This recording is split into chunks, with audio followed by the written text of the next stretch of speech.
All right, now this looks pretty good for a $90 action camera.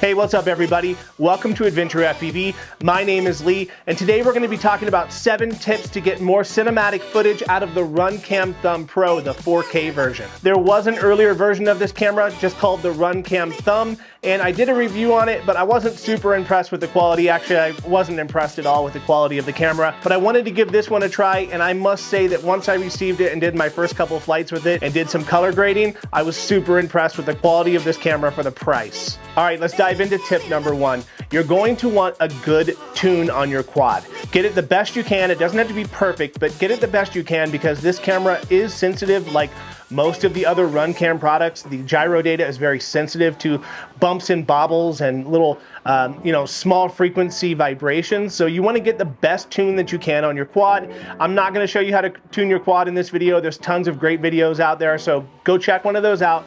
Make sure your quad is in good flying condition, new props, things like that. All right, tip number 2 is one that I touched on with the RunCam 5 Orange, soft mounting the camera. Now, I actually haven't had to soft mount this camera yet. I've been running it on my iFlight Chimera 4, and I haven't had a need to soft mount it yet. I actually took advice from myself on tip number 1 and did a better tune on my quad. I upgraded to Betaflight 4.3, and that quad is flying so much better.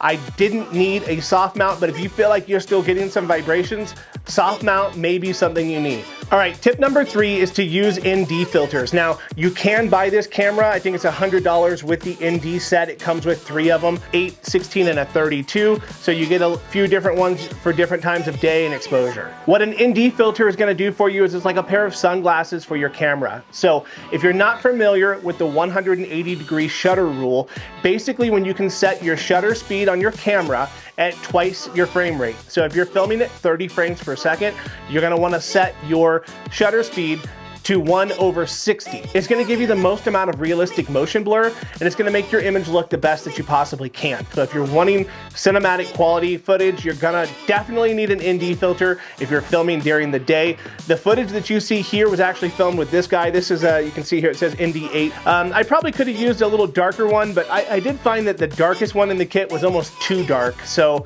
you're gonna have to play with it a little bit to figure out what looks the best. Tip number 4 is to use manual settings on the camera. Do not leave it in automatic. If you're looking to get the best results out of the camera, you're gonna wanna lock in your ISO, your shutter speed, your white balance. You're gonna wanna lock all of that stuff in. So let's go ahead and dive into the app and I'll show you how I have mine configured. The RunCam app is available on both iPhone and Android. We're going to select our video quality at high. We're going to select our resolution at 4K, 30 frames per second, or 25 frames per second if that's your preference. Our shutter speed is going to be at 1/60 to maintain the 180 shutter degree rule. Our ISO is going to be at 100 for the least amount of noise introduction. And our color is going to be the flat color profile so we can add color grading in post-production. You can change the image rotation if you're going to rotate the camera. I'm going to leave mine at 0. You can change the saturation, the exposure, contrast, and sharpness. I am going to go ahead and set the sharpness down to low because I like to add sharpening in post-production. Now, when it comes to white balance, you don't have the normal options where you can select the whole range, so you just have to pick if you want sunny, cloudy, auto. We're going to go ahead and select sunny. Now, we're going to go ahead and click apply, and it will give you a QR code that you can scan with your camera. Here's mine if you want to copy this one. All right, tip number 5 seems pretty obvious, but if you're wanting cinematic footage or you're wanting clean footage, you're gonna wanna fly smooth. You wanna do nice, smooth, clean maneuvers. You're not gonna wanna be bobbling back and forth. I see so many amateur, not just FPV, but just drone videos in general where they go up and then they pan like left and right and they jitter back and forth. If you want something that looks nice, you're gonna wanna do smooth, slow, continuous movements in between shots. I'm not saying fly slow. If you're doing freestyle and things like that, obviously that's something different, but if you're looking for cinematic footage on an FPV drone with this, you're gonna wanna fly with intention. All right, tip number 6 is to stabilize your footage. Now, I run all of my footage through Gyroflow, which is a free open source software for stabilization, and man, it's amazing. Gyroflow natively supports this camera, and the lens profile, so you don't have to do anything crazy. So let's go ahead and jump into Gyroflow, and I'm gonna show you my settings and how I stabilize it. All right, let's go ahead and open up our file off of the SD card. It takes just a minute to go ahead and render there. I'm gonna go ahead and trim the ends and the beginning of the file because I don't care about the beginning and the end of the flight, so we'll go ahead and just trim those off. I'm going to take a look at the data. You can see that the lens profile has been added correctly. If not, you can search for it. This is also the motion data, the gyro data. It looks like it pulled in automatically. If not, you can browse for it on the SD card. And the low pass data is the high frequency data that it's going to ignore above that frequency. So by default, it's set at 70. So I'm going to go ahead and take a look here. You can see those little yellow lines and the markers on the timeline. Those are the places that it went ahead and stabilized the footage. Now, it did this by default, and I can say that it's already looking really nice. If you don't like those, you can delete those and re-add different sync points. It is rendering right now, and it is a low quality preview, so keep that in mind. That's what we're looking at right now. Now, there are some options for a second smoothing pass, which will make it a bit smoother, but it will crop in on the image, so please do keep that in mind. Now, this is your overall field of view for the export of the image. So if you zoom all the way out, you can actually see what it's doing to stabilize this image, so that is pretty cool. You can see the parts of the image that you're losing based on the lens profile and based on the stabilization. You can smooth this per axis if you like, or you can smooth it all at once so it's all kind of equal the way that it stabilizes. You can lock the horizon, but when you're doing acro, you do not want to lock the horizon because it's going to zoom in like crazy to try to do that. There is a static zoom, and there's also a dynamic zoom, which is what I like. I like the dynamic zoom where it kind of breathes in and out between the different parts of the footage. It's really a personal taste, but I like the dynamic zoom. You can adjust that with the smoothness of how quickly it will zoom right here with the zooming speed. If it's too fast, it looks really awkward. If it's too slow, it's zoomed in too far. So just find a happy medium with what you like. And this is the overall smoothness of all the axes. All right, so let's just go ahead and play it and see how it looks. I'm gonna go ahead and just dial that back a little bit.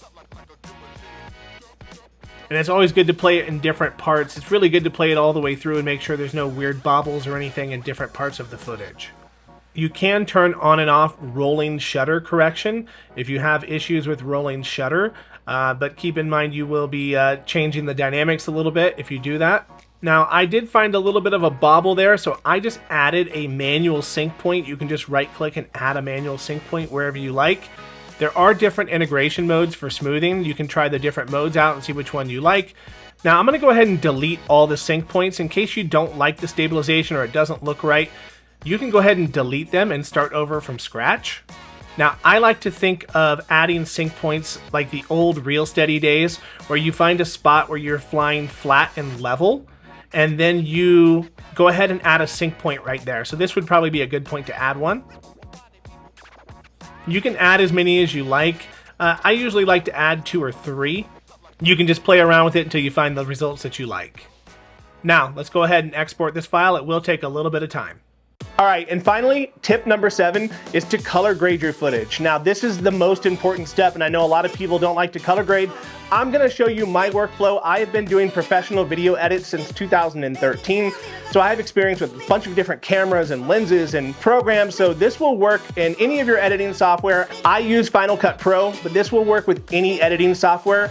The tools that I'm gonna use within the software are the basic editing tools that are available in every single editing suite. I didn't pay for any of these. They're just a part of the program. I'm just gonna show you some of the fundamentals on how to color grade, how to adjust exposure, how to adjust highlights and things like that. So let's go ahead and dive right in and see how we do it. All right, now that our footage is stabilized, I'm gonna go ahead and bring it into Final Cut Pro. Gonna kind of scan around and find a good neutral gray or a white spot, and we're gonna do a white balance. You don't have to do it this way. We could also just change the color temperature and adjust it that way. But I'm just gonna select a spot here with my eyedropper that is a white, and that'll give us a good jumping off point for what is a good white balance. We're gonna tweak it some more. I'm gonna go ahead and add a color wheel, and we're gonna make a slight adjustment on the color wheel just by giving it a bit more vibrancy. We'll probably come back and tweak this later, but I'm gonna go ahead and give it some vibrancy, and then we'll turn down the midtones overall on the whole image,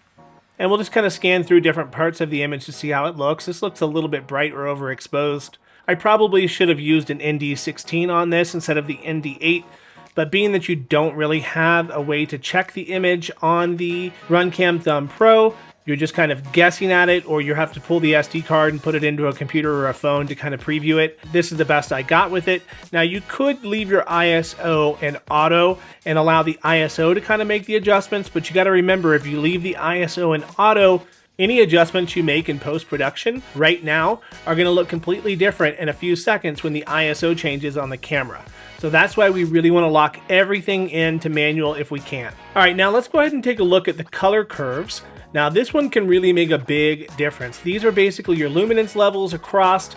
You're going to take your luma scale from lows to highs, and you're just going to make real small adjustments. So I put a few dots across the curve, and I start with real little adjustments on each of those, and you can see it just kind of makes a little adjustment in a different luma area. And then I'll add some additional dots in between, and this really gives the image a pop. It makes it look more three-dimensional. It makes it look more crisp. You definitely don't want to overdo it with this because you'll make it look cartoony, or you can make it look really washed out or overexposed or underexposed. So just play with it and see what looks good to you. As you work your way up toward the top of the luma scale, it's going to be affecting more of the bright areas, and as you're toward the bottom, it's going to be the shadow areas. And you can see what it looks like before and after. It just gives it a nice crisp pop. All right, now we're going to add another color wheel and do a color mask, and we're going to select the sky. Oh, that's too much. I selected the water tower. Here's the sky. And what we're going to do is we're going to adjust the sky globally. You can see here the color of the sky. We're adjusting it. So I'm going to make it to the exact liking of the color that I like, and we can even make it a little softer. We probably want to scan through and just check it on the high bright parts. You can see there where the highlights come in, it may be a little bit blown out or saturated. So we'll come here and we'll do another color wheel. We'll select the grass. Now notice I'm not selecting all the grass, just the really green parts of the grass. And we're going to do the same thing here. We're going to take the adjustment and we're going to turn it till the grass is the exact color that we want it to be. And then we'll go back through and we can take a color wheel and hit the other part of the grass, maybe the more yellow tones of the grass. And we can tune that to look exactly how we want it to, so the two tones of grass will match perfectly together. And maybe we'll come through here and do the same thing on this field. It's got kind of a brown, reddish, orange color in the field. We'll just go through, hit the eyedropper, grab a good piece of this, and then we can customize the way that that looks. Now we can do it overall, we can do it through just the midtones, the shadows, or the highlights. And again, all of this is subtlety. You don't want to go too crazy with any of this because you can make the image look wild or out of control. We just want to make subtle adjustments where everything will blend really nicely together. And once you have the hang of this, this really doesn't take very long. This is me going slow so I can show you guys some examples. So here I'm going to grab the edge of the building, the really highlight lit part of the orange building that's in the sun. I'm going to grab that part of the building, adjust it to exactly where I want it.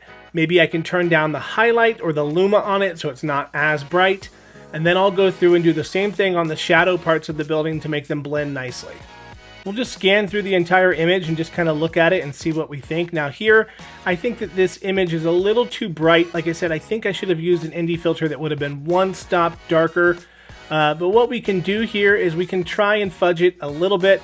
We will highlight this edge of the building, this color, and we can try and turn down the luminance of the highlight a little bit. So there we can see already that's a difference. I've turned down that luminance level. We can also go into the hue saturation curves, and we can do the hue versus luma, and we can select that particular hue, and then we can turn down the luminance on that hue, and you can see that makes a big difference there. It may be too much, so it's a fine, delicate balance here. You don't want to overdo it because you can make it look fake. Now I will add some sharpening to this because we did turn it down in camera, but by default it's at 2.5 sharpening. In Final Cut Pro I'll probably take that down to about 2 or 1.5. And here you can see what it looks like as a before and an after. And we'll probably skim through a few different parts and look at the before and the after with all of the effects turned off. Sometimes I do like to go ahead and add a orange and teal look. I may add a little bit of an orange and a teal plug-in to it You can also just do that through the color wheels and the shadows and the highlights if you wanted to add those tones in. So this was a real basic color grade, nothing super special or crazy here. I just wanted to show you guys the basics, but that just about wraps it up. All right, you made it this far. So let's go ahead and take a look at the footage and see how it turned out.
All right, so I think it turned out pretty darn good. I mean, this is a $90 to $100 camera, depending on where you buy it and what accessories you get with it. But for $100, I think this is looking better than my Insta360 Go 2. Obviously, it doesn't quite look as good as a GoPro. I still have a GoPro Hero 6 that I fly sometimes, and I think this looks as good as the Hero 6. So if you're willing to put in a little bit of work to really fine tune the image, this is a great option for someone who's either just wanting to save money, or maybe you crash a lot of quads and you're tired of breaking GoPros. This camera really is a great option for that. I will put a link in the description where you can pick up one of these cameras for yourself. If you want some more additional information about how to get more cinematic footage out of your GoPro, or how to get more cinematic footage out of the RunCam 5 Orange, check out one of my other videos. I'll put up a playlist right here. I want to thank you guys for sticking around till the end of the video. If you enjoy my content, please leave a thumbs up or consider leaving me a super thanks. It would really help my channel grow. If you haven't already subscribed, please consider doing so. We will see you in the next video.